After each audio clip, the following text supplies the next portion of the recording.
যুবকরা তোমরা বেশি বেশি ফেসবুকে মেয়েদেরকে ধর্ম শিখাও, কেমন?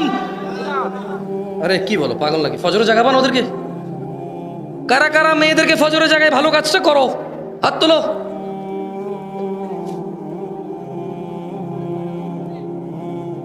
মেয়েটা খুব ভালো হুজুর, খুব ভালো। বললাম কিভাবে? হুজুর বিশ্বাস করেন কারোর সাথে কথা বলে না। আমি বললাম তুমি কি হিজড়া?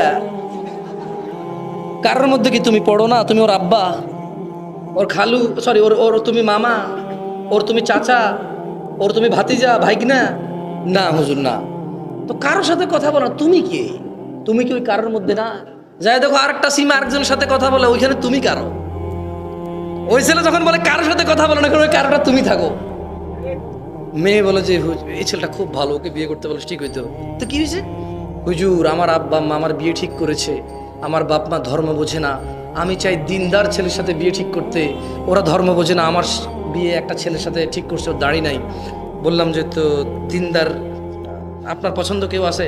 বলে যে আমি এমনি কথা হয় না, একটা ছেলের সাথে মেসেঞ্জারে মেসেজ টেসেজ করি, ওই ছেলেটা খুব ভালো।